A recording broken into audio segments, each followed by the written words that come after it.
அமெரிக்க அதிபர் டிரம்ப் கடந்த வாரம் உலக நாடுகள் மீது ரெசிப்ரோக்கல் வரியை அள்ளி வீசி சர்வதேச அளவில் வணிக பதற்றத்தை ஏற்படுத்தி உலக அளவில் பங்குச்சந்தை துவம்சம் செய்யப்பட்ட நிலையில் திடீரென இன்று வரிகளை நிறுத்தி வைப்பதாக அறிவித்திருக்கிறார். இப்படி திடீரென டிரம்ப் பின்வாங்க என்ன காரணம் என்பதும் இதன் பின்னணி என்ன என்பதை குறித்த தகவல்களும் இப்போது வெளியாகியுள்ளன. அனைத்து நாடுகள் மீதும் 10% அடிப்படை வரியை டிரம்ப் விதித்திருப்பதோடு கூடுதலாக ஒவ்வொரு நாட்டிற்கும் ஒவ்வொரு அளவீட்டில் வரியை டிரம்ப் அறிவித்திருந்தார். அதிகபட்சமாக கம்போடியா மீது 49%, வியட்நாம் மீது 46%, இலங்கை மீது 44 வரியும் போடப்பட்டதோடு இந்தியா மீது 26% வரியை டிரம்ப் அறிவித்திருந்தார். இது சர்வதேச அளவில் ஒரு வணிக பூகம்பத்தையே உருவாக்கிவிட்டது.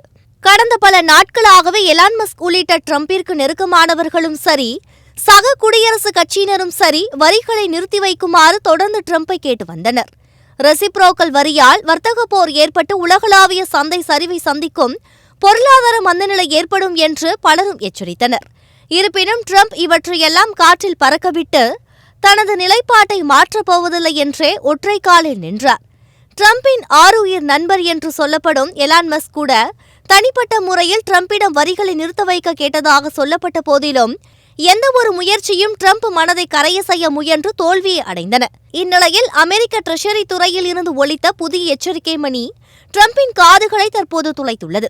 அதாவது அமெரிக்காவின் கடன் பத்திர சந்தை என்று சொல்லப்படும் பாண்ட் மார்க்கெட் குறித்து ட்ரெஷரி துறை கொடுத்த எச்சரிக்கை காரணமாக மட்டுமே டிரம்ப் தனது ரெசிப்ரோக்கல் வரியை நிறுத்தி வைத்துள்ளதாக CNN செய்தி நிறுவனம் தெரிவித்துள்ளது.